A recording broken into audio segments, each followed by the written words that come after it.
Le silence est tombé d'un coup sur la salle à manger. La musique de Noël, qui jouait doucement en fond, semblait soudain venir d'une autre pièce. Même le feu de cheminée paraissait s'être éteint quand le père de Camille a glissé une épaisse enveloppe blanche sur la table en bois massif. Elle s'est arrêtée à quelques centimètres de mon assiette. Personne n'a dit un mot. Mon fils Thomas a regardé l'enveloppe, puis moi, son sourire s'effaçant lentement. Camille, sa femme depuis 18 mois, s'est calée dans sa chaise avec ce sourire tranquille qu'on porte seulement quand on est certain d'avoir déjà gagné. Sa mère a reposé son verre de vin et m'a observé avec une curiosité polie, presque clinique. J'ai baissé les yeux vers l'enveloppe. Mon nom n'y était pas écrit. Celui de Thomas non plus. Un seul mot était imprimé, bien centré, famille. Je l'ai soulevé lentement. Le papier était étrangement lourd. Je ne savais pas encore que, moins d'une heure plus tard, cette même famille qui m'avait envoyé manger seul dans la cuisine me supplierait de leur pardonner. Je pense qu'il est temps de clarifier certaines choses, a dit le père de Camille, sa voix calme mais chargée d'une fierté qu'il ne cherchait même plus à cacher. Je n'ai pas répondu tout de suite. J'ai ouvert l'enveloppe pendant que cette paire d'yeux me regardait faire. À l'intérieur, une liasse de documents juridiques. Avant même que j'aie pu lire la première ligne, il a ajouté doucement. Lisez tout, s'il vous plaît. J'ai hoché la tête. J'ai passé 32 ans à diriger une entreprise que j'avais bâtie de mes propres mains, à partir d'un garage loué. J'avais signé des contrats de plusieurs millions d'euros. J'avais licencié des gens que j'aimais bien parce que l'entreprise l'exigeait. J'avais vendu cette même entreprise, 6 mois plus tôt, pour un montant que personne à cette table n'aurait pu imaginer. Comparé à tout cela, ouvrir une enveloppe un soir de Noël aurait dû être un jeu d'enfant. Et pourtant, quelque chose dans les visages autour de cette table me disait que ce morceau de papier allait changer plusieurs vies ce soir-là. J'ai tourné la première page. Et pendant exactement 2 minutes, plus personne n'a parlé. Je m'appelle Robert Lambert. J'ai 68 ans. La plupart des gens qui me rencontrent pensent que je suis simplement un vieux retraité qui compte ses sous jusqu'à la fin du mois. Je ne leur en veux pas. Ma camionnette a 20 ans. Mon manteau a été rapiécé 2 fois. Mes chaussures ont été ressemelées plus souvent que je ne peux compter. La vérité, c'est qu'aucune de ces suppositions n'est exacte. Et ce soir-là, à cette table, personne, pas même mon propre fils, ne savait vraiment qui j'étais. Ce que cette enveloppe allait révéler dépasserait de loin ce que Camille et ses parents avaient imaginé. Ce que très peu de gens savent, c'est que j'ai fondé Lambert Industries à 26 ans, dans un entrepôt loué avec l'argent d'un prêt que ma défunte épouse, Hélène, avait accepté de garantir sur notre propre maison. 32 ans plus tard, j'ai vendu cette entreprise à un groupe international pour un peu plus de 12 millions d'euros. Ma maison est payée depuis longtemps. J'ai des investissements qu'Hélène et moi avons construits patiemment, année après année. Financièrement, je suis à l'aise depuis longtemps. Mais le confort n'a jamais été quelque chose que j'ai ressenti le besoin d'afficher. Surtout après avoir perdu Hélène. Elle avait une phrase qu'elle répétait presque chaque Noël, en emballant les cadeaux dans notre salon. Robert, si tu veux vraiment connaître le caractère de quelqu'un, laisse-le croire que tu n'as rien. À l'époque, je pensais qu'elle philosophait simplement. Des années plus tard, j'ai compris qu'elle avait entièrement raison. Thomas m'avait supplié de passer Noël avec la famille de Camille. Papa, m'avait-il dit au téléphone une semaine plus tôt, ça compterait beaucoup pour eux. J'avais souri. Je croyais que vous deviez skier cette année. On a changé nos plans. Ils veulent qu'on réunisse les 2 familles avant le mariage. Ça semblait raisonnable. J'ai accepté immédiatement. Je ne lui ai pas dit que j'avais déjà remarqué des changements chez Camille depuis 1 an. Rien de dramatique. Rien qui aurait fait la une des journaux. Juste des petits détails. Elle jugeait les restaurants selon qu'il y avait un voiturier ou non. Elle parlait différemment au serveur qu'à ses collègues. Chaque fois qu'elle venait chez moi, elle regardait mon salon avec une déception polie, comme si elle se demandait pourquoi quelqu'un possédait encore des meubles plus vieux que ses petits-enfants. Elle n'était jamais ouvertement cruelle. Juste discrètement condescendante. Le genre d'arrogance qui se cache souvent derrière de bonnes manières. Thomas, lui, ne remarquait rien. Ou ne voulait rien remarquer. Cet après-midi de Noël, j'ai délibérément enfilé mon vieux manteau marron. La fermeture éclair avait été remplacée des années plus tôt. Les coudes montraient des signes d'usure évidents. Hélène me taquinait en disant que je serais probablement enterré dedans. J'ai souri à ce souvenir avant de monter dans ma vieille camionnette. Je ne savais pas encore que ce simple manteau allait devenir, ce soir-là, le test le plus révélateur de toute la soirée. 3 semaines avant Noël, Thomas m'avait appelé un dimanche soir. « Papa, les parents de Camille veulent qu'on soit tous réunis. » « Ça a l'air bien, » avais-je répondu. Un silence. Puis, « Je veux juste que tout se passe bien. » J'avais entendu quelque chose dans sa voix. Une hésitation. « Quelque chose t'inquiète ? » Non, avait-il répondu trop vite. Un père sait reconnaître ce genre de réponse. Il y avait quelque chose qu'il ne me disait pas. Pourtant, je n'ai pas insisté. Après avoir raccroché, je suis monté dans ma chambre et j'ai ouvert le vieux coffre en cèdre d'Hélène. À l'intérieur reposaient des dizaines de souvenirs, des lettres, des photographies, des décorations de Noël, et ce vieux manteau marron qu'elle adorait me taquiner à propos. Je l'ai soulevé délicatement. « Eh bien, Hélène, » ai-je dit à voix haute, même si personne ne pouvait m'entendre, je crois qu'on va découvrir dans quelle famille notre fils s'est vraiment marié. Mais cette histoire avait commencé bien avant cet appel. 3 ans plus tôt, Thomas m'avait appelé un samedi après-midi, sa voix différente de d'habitude. « Papa. J'ai rencontré quelqu'un. » J'avais souri. Les parents entendent toujours cette phrase avec un optimisme prudent. 1 mois plus tard, il avait amené Camille chez moi. Elle était arrivée avec une tarte aux pommes faite maison. Ça m'avait impressionné. Elle m'avait serré la main fermement, regardé dans les yeux, posé des questions sur mon potager. Pendant plusieurs mois, je l'ai sincèrement appréciée. Elle travaillait dur, avait terminé des études de droit brillantes. Elle traitait Thomas bien. Elle riait facilement. Rien ne semblait anormal. Puis, progressivement, presque invisiblement, quelque chose a commencé à changer. Pas du jour au lendemain. Petit à petit. Le premier signe est arrivé pendant un dîner dans un restaurant du centre-ville. Une serveuse plus âgée avait accidentellement renversé de l'eau près de notre table. Elle s'était excusée à plusieurs reprises. Avant que je puisse lui dire que ce n'était rien, Camille avait soupiré fort. « On pourrait avoir quelqu'un d'un peu plus rapide ?» La serveuse avait paru gênée. Après son départ, j'avais doucement fait remarquer qu'elle semblait débordée. Camille avait haussé les épaules. Si les gens ne peuvent pas suivre, ils ne devraient pas faire ce métier. Thomas avait eu l'air mal à l'aise. J'avais changé de sujet. Ce n'était que le début. Et ce soir de Noël, en enfilant mon vieux manteau, je ne savais pas encore à quel point la soirée allait révéler ce que Camille pensait vraiment de moi ni à quel point elle se trompait sur qui j'étais réellement. Le trajet à travers la ville a duré environ 40 minutes.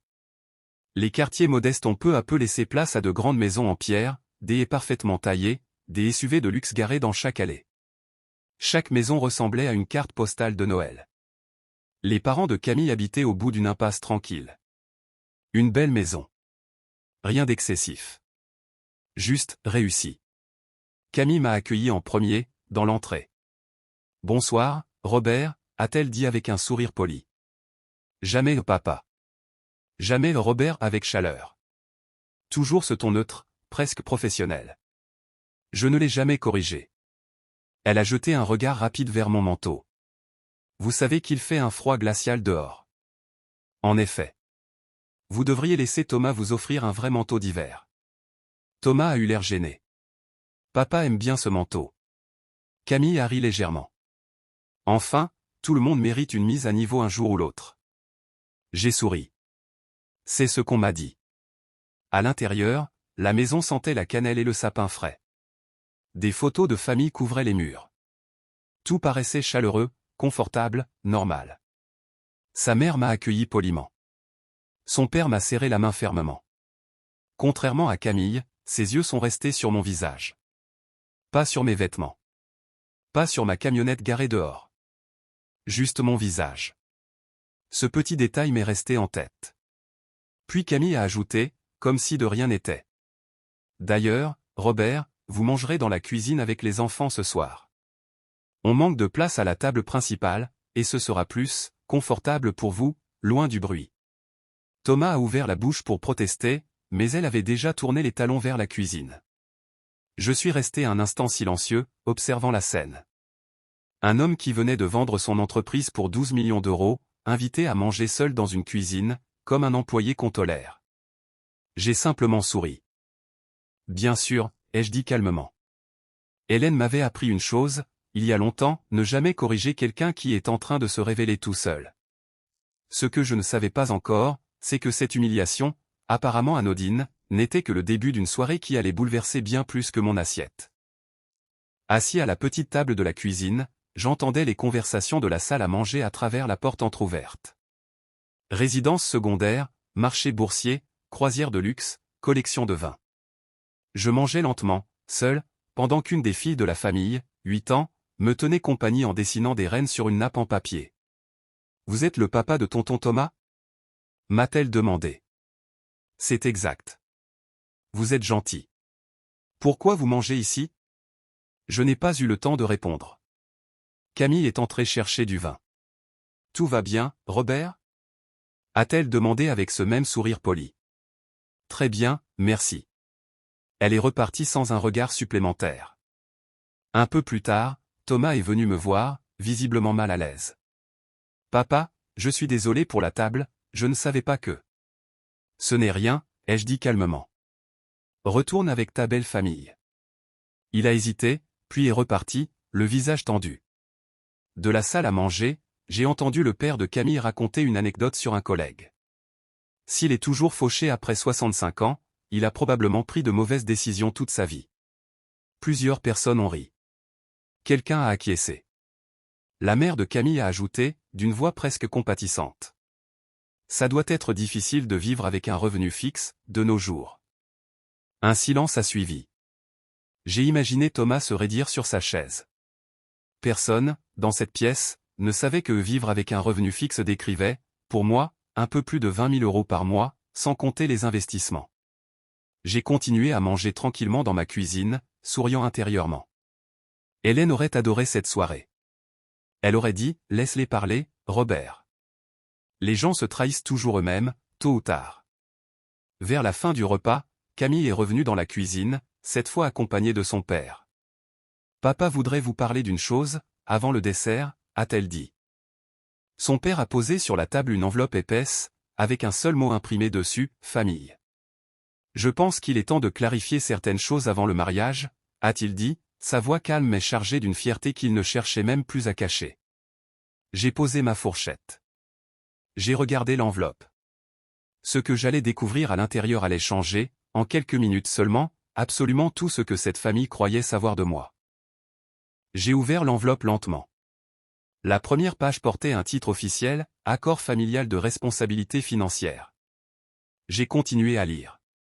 Le document stipulait, en termes juridiques soigneusement choisis, que Thomas et Camille ne seraient pas tenus de subvenir aux besoins futurs de Robert Lambert, celui-ci disposant de ressources limitées et imprévisibles à long terme. Une autre clause précisait que toute contribution financière de la famille Lambert au mariage ou aux frais futurs serait considérée comme nulle, étant donné l'absence de capital significatif du côté paternel. J'ai relu cette phrase 2 fois. Camille et son père s'étaient assis en face de moi dans la cuisine, pendant que Thomas restait debout dans l'encadrement de la porte, visiblement mal à l'aise. « C'est juste une formalité », a expliqué le père de Camille. Notre avocat nous a conseillé de tout clarifier avant le mariage. Ça évite les malentendus plus tard, enfin, quand certaines personnes prennent de l'âge et ont besoin d'aide. Je comprends, ai-je dit calmement. Camille a hoché la tête, satisfaite. On voulait simplement protéger Thomas d'un fardeau qu'il n'aurait pas à porter. J'ai continué à tourner les pages. Une section entière décrivait ma situation financière estimée, actifs limités. Camionnette de plus de 15 ans. Absence de biens immobiliers de valeur significative en dehors de la résidence principale, estimée à moins de 150 000 €. Ce n'était pas de la cruauté délibérée. C'était pire, c'était une certitude tranquille, construite sur des suppositions que personne n'avait jamais pris la peine de vérifier. « Vous ne dites rien » a remarqué le père de Camille, en m'observant attentivement. J'ai reposé les documents sur la table. Les documents juridiques méritent une lecture attentive, ai-je répondu simplement. Il a hoché la tête, presque soulagé. Exactement. C'est tout ce qu'on demande. Thomas, lui, n'a pas dit un mot. Il regardait le sol, les mains dans les poches, comme un homme qui savait qu'il aurait dû intervenir bien avant ce soir. J'ai replié les documents et je les ai glissés dans ma poche intérieure. Je vais y réfléchir, ai-je dit. Ce que je n'ai pas dit, c'est que j'avais déjà pris ma décision. Pas celle qu'ils imaginaient. Car ce document, censé me réduire à un vieil homme sans ressources, allait bientôt se retourner contre eux d'une manière qu'aucun d'entre eux n'avait anticipée. Voir Thomas incapable de me défendre m'a rappelé un autre Noël, bien des années plus tôt, quand il avait 7 ans. Hélène était encore en vie. Thomas voulait le même vélo tout-terrain que tous ses camarades de classe, avec des vitesses et une peinture brillante. L'argent n'était pas le problème. Nous aurions facilement pu le lui offrir. Au lieu de cela, Hélène avait trouvé un vieux vélo dans une brocante paroissiale. Le cadre était rayé. Le panier était tordu. La peinture avait terni. Thomas avait eu l'air déçu en le voyant pour la première fois. Hélène avait simplement souri. Roule avec pendant une semaine. Thomas avait froncé les sourcils. Mais tous les autres en ont des neufs. Je sais. Pourquoi je ne peux pas en avoir un aussi? Hélène s'était agenouillée à côté de lui. Parce que je veux que tu apprennes quelque chose avant que la vie ne te l'apprenne durement. Une semaine plus tard, Thomas était rentré à la maison en souriant. Mon meilleur ami se fichait complètement du vélo que je conduisais. Hélène l'avait embrassé sur le front. Exactement. Puis elle m'avait regardé. Les gens qui se soucient des apparences se révèlent généralement avant même qu'on ait besoin de leur poser la moindre question. Cette leçon m'était restée bien plus longtemps que Thomas ne l'imaginait probablement. Elle m'était certainement restée après la mort d'Hélène. Le cancer ne négocie pas. Il ne se soucie pas du nombre d'entreprises que vous avez bâties, ni du nombre d'employés que vous avez formés. Il prend, tout simplement. Rien ne m'avait préparé à rentrer dans une maison vide après 43 ans de mariage. Pendant des mois, je posais 2 tasses de café sur le comptoir avant de me rappeler qu'elle n'était plus là. J'entendais une blague à la télévision et je me tournais instinctivement pour la lui raconter. Le silence répondait à chaque fois. Avec le temps, j'ai arrêté de remplir le côté vide du placard. Mais je n'ai jamais arrêté d'entendre la sagesse d'Hélène, surtout quand il s'agissait de juger les gens. Elle croyait que le caractère se reconnaissait le plus facilement quand l'argent disparaissait de la conversation. Après sa mort, j'ai pris une décision. Je ne changerai pas ma façon de vivre simplement parce que j'en avais les moyens. La vieille camionnette est restée. Le vieux manteau est resté. Le même quartier est resté. Des amis me demandaient souvent pourquoi. Ma réponse n'a jamais changé. Parce que tout ce que je possède fonctionne déjà. Assis dans cette cuisine, entouré de documents qui prétendaient définir ma valeur en fonction de ma camionnette et de mon manteau, j'ai réalisé qu'Hélène avait, une fois de plus, absolument raison. Le vrai test de cette soirée n'avait jamais été une question d'argent. Il avait toujours été une question de respect. Et l'enveloppe posée à côté de mon assiette n'était que le début. Camille et son père étaient repartis vers la salle à manger, me laissant seul avec les documents pliés dans ma poche. Thomas, lui, était resté debout dans l'encadrement de la porte, ne sachant visiblement pas s'il devait me suivre ou rester. « Papa » a-t-il finalement dit, « tu ne dis rien. » Il n'y a rien à dire pour l'instant. Il s'est appuyé contre le chambranle, les bras croisés. « Tu es fâché. »« Non » ai-je répondu honnêtement. « Je suis surpris. » Pas par le document. Par ton silence pendant qu'on le lisait. Il a baissé les yeux. Je ne savais pas quoi dire. Tu n'as jamais vraiment su, ces dernières années, ai-je remarqué doucement. Pas depuis que Camille a commencé à décider, pour vous deux, qui méritait le respect et qui ne le méritait pas. Il n'a pas répondu tout de suite. Puis, à voix basse. Ce n'est pas juste, papa. Non, ai-je dit. Ce n'est pas juste. Ni pour la serveuse qu'elle a humiliée un soir, ni pour moi, ce soir, dans cette cuisine. Thomas a fermé les yeux un instant, comme si chaque mot pesait plus lourd que le précédent. Je voulais que cette soirée se passe bien. Je sais. Je voulais que ma famille et la sienne s'entendent. Je sais aussi, ai-je répété, cette fois avec plus de douceur. Mais une famille ne se construit pas en faisant taire ceux qu'on aime pour ne pas déranger ceux qu'on essaie d'impressionner. Il n'a rien dit. Il n'y avait rien à dire. À travers la porte entr'ouverte, j'ai entendu le père de Camille se lever de table. Je vais prendre l'air, avait-il annoncé aux autres. Il fait bon dehors, pour décembre. Un instant plus tard, la porte du patio a coulissé, puis s'est refermée. Je me suis levé lentement, ai plié ma serviette, et me suis tourné vers Thomas. Retourne t'asseoir avec eux.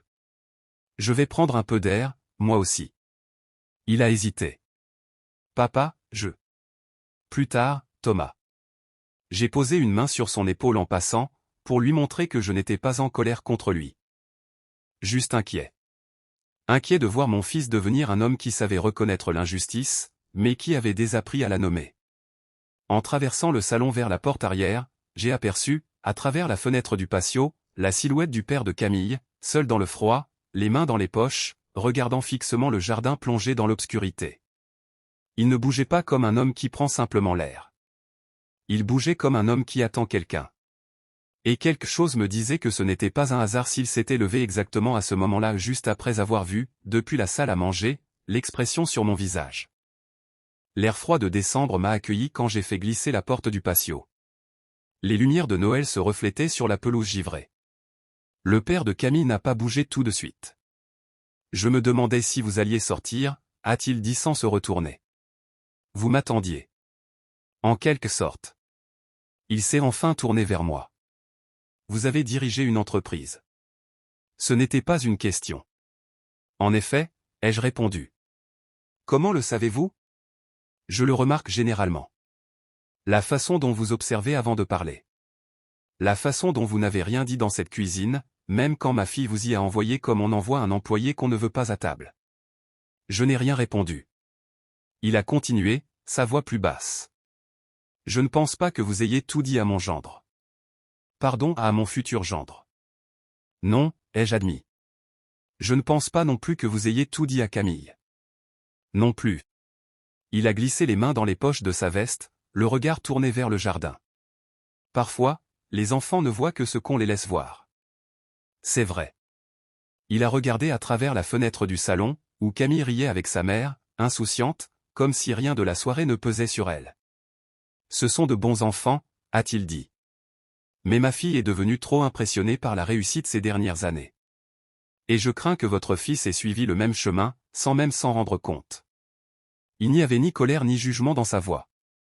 Seulement une tristesse sincère, celle d'un père qui voit clair et qui n'aime pas ce qu'il voit. J'espérais me tromper ce soir, a-t-il ajouté doucement. En vous voyant manger seul dans cette cuisine. J'espérais que quelqu'un, dans cette maison, dirait quelque chose. Et personne ne l'a fait. Pas même moi.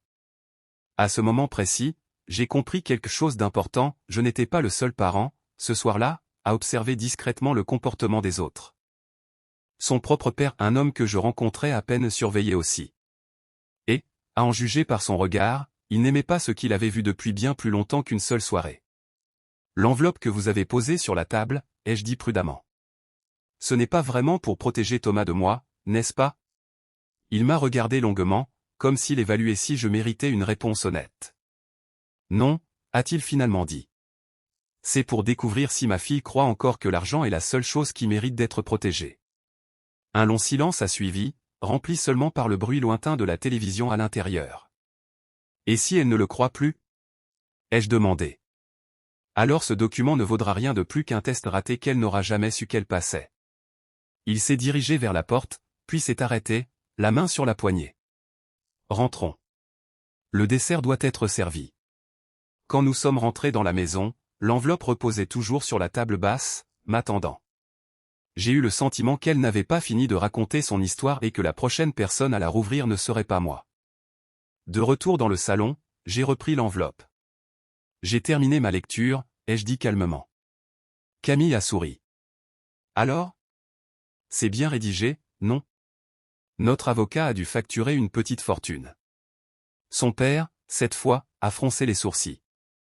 Camille, cette histoire de cuisine, tout à l'heure. C'était ton idée, pas la mienne. J'aurais dû dire quelque chose immédiatement.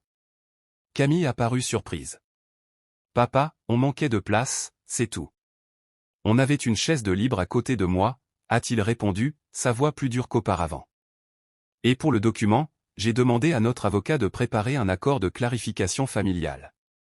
Je n'ai jamais vu la formulation exacte avant ce soir. Je ne savais pas qu'on y avait écrit que Robert avait des ressources limitées. Camille a regardé son père, déstabilisé pour la première fois de la soirée. C'est toi qui as demandé ce document. J'ai demandé un document, a-t-il corrigé. Pas celui-là. Pas avec ces mots. J'ai profité du silence pour ouvrir une dernière fois le document. Puis-je poser une question? ai-je demandé. Bien sûr, a répondu son père, encore visiblement contrarié. Si Thomas signe ceci demain, que protège-t-il exactement? Camille a haussé les épaules, moins sûre d'elle maintenant. La sécurité financière de notre famille. Je comprends. Et cette clause qui stipule que ma famille ne contribuera jamais financièrement à rien? Sur quelle base a-t-elle été écrite? C'est basé sur la réalité, Robert, a-t-elle répondu, mais sa voix avait perdu un peu de son assurance. Je me suis tourné vers mon fils. Thomas, t'ai-je déjà parlé de mes finances en détail? Il a hésité. Non. T'ai-je déjà montré mes comptes d'investissement? Non. Mes documents de succession? Non plus. J'ai glissé la main dans ma veste, non pas pour en sortir un portefeuille, mais un mince dossier en cuir qui m'accompagnait depuis des années. J'en ai sorti le premier document, l'acte officiel de cession de Lambert Industries, daté de 6 mois plus tôt. Montant net après impôt, 12 400 000 €. Camille l'a pris en premier. Son expression n'a pas changé immédiatement. Puis ses yeux se sont figés sur le montant. Elle l'a relu une deuxième fois. Enfin, elle a chuchoté. 12 millions? Personne n'a répondu. Sa mère a tendu la main, a ajusté ses lunettes, puis s'est figée. Oh. Thomas fixait le document, secouant la tête. Non. Ce n'est pas possible. J'ai souri doucement. Si. Le père de Camille, lui, n'a pas eu l'air surpris. Seulement soulagé, comme un homme dont le soupçon venait enfin d'être confirmé. L'enveloppe avait fait exactement ce qu'il redoutait et espérait à la fois. Elle avait révélé bien plus que quiconque ne l'aurait imaginé. Et à en juger par le visage de Camille, la conversation la plus difficile de la soirée n'avait même pas encore commencé. Personne n'a parlé pendant un long moment. Le feu de cheminée était redevenu le seul son de la pièce. Camille s'est finalement laissée tomber sur le canapé. Elle avait l'air épuisée, non pas physiquement, mais émotionnellement. La confiance qu'elle avait portée toute la soirée avait complètement disparu.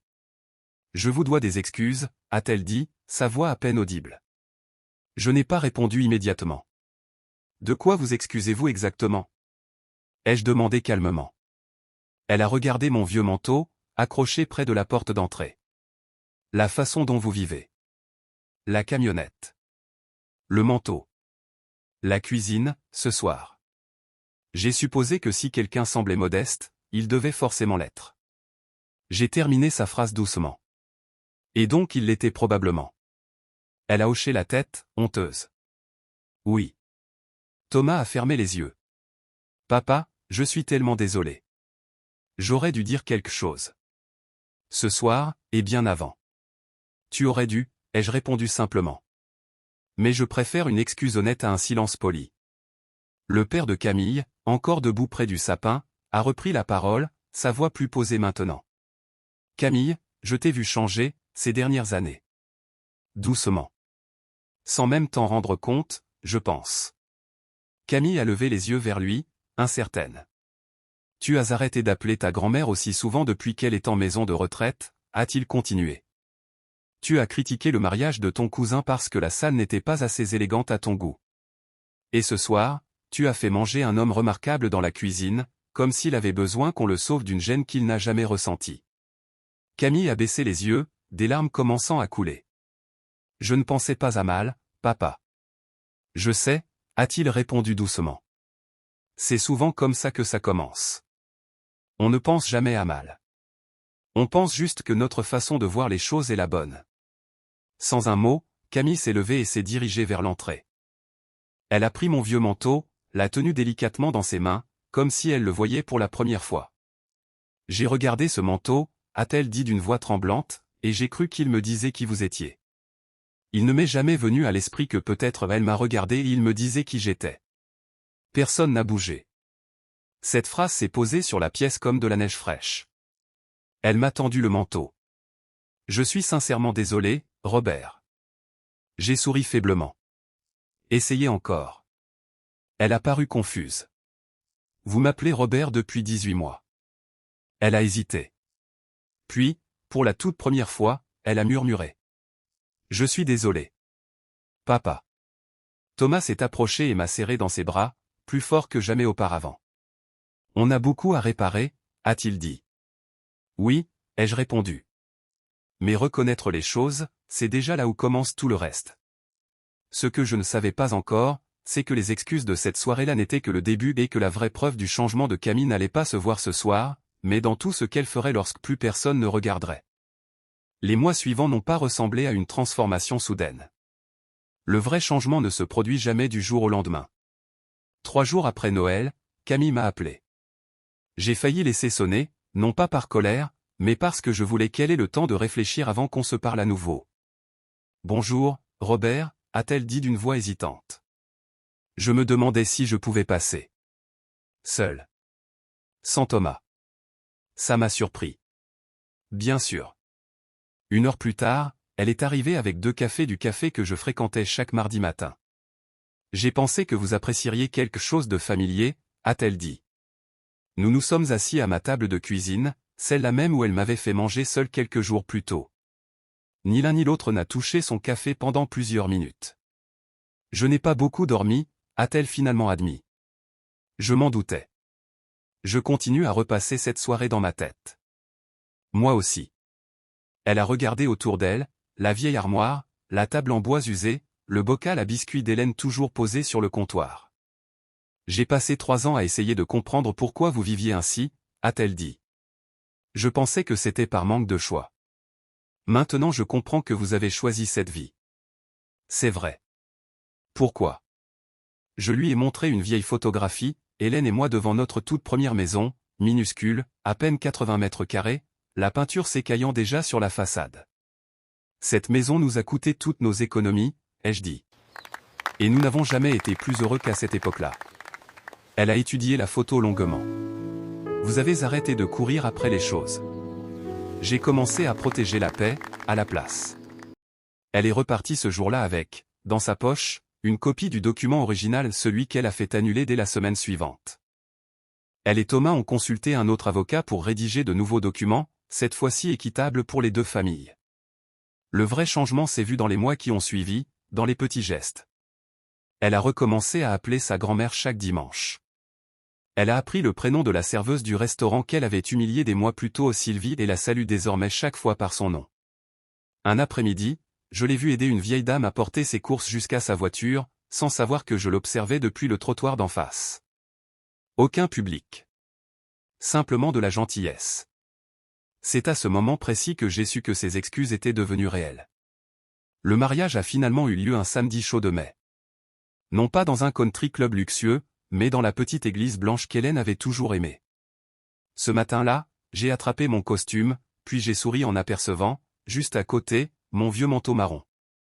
Je l'ai emporté avec moi, non pas parce que j'en avais besoin, mais parce qu'il me rappelait Hélène, ce Noël-là, et le fait que les apparences ne racontent jamais toute l'histoire. Camille m'a vu depuis l'autre bout du parking. Elle est venue directement vers moi et m'a serré dans ses bras. Une vraie accolade. Familiale. J'ai respecté votre argent le soir où j'ai découvert la vérité, m'a-t-elle dit doucement. Mais j'ai passé ces derniers mois à respecter l'homme que vous êtes vraiment. J'ai posé une main sur son épaule.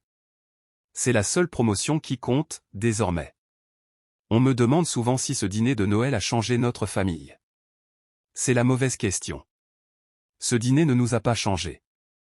Il nous a révélé. Il a révélé le courage tardif d'un beau-père. L'orgueil d'une jeune femme. Et, heureusement, sa volonté de grandir. La vraie richesse n'a jamais été mes 12 millions d'euros. Elle était assise dans cette petite église, regardant 2 familles n'en devenir qu'une seule. Si cette histoire vous a rappelé quelqu'un dans votre propre vie, j'espère que vous tendrez la main avant que la fierté ne construise des murs que l'amour devra abattre. Et si des histoires comme celle-ci parlent à votre cœur, dites-le moi en commentaire, partagez-la avec quelqu'un qui en a peut-être besoin, et abonnez-vous pour me rejoindre dans d'autres histoires de famille, de pardon, et de la force tranquille du caractère. Merci d'avoir suivi cette histoire jusqu'au bout. Abonnez-vous à Papa Justice pour ne manquer aucun récit, et retrouvez-moi très vite pour une nouvelle histoire de justice familiale.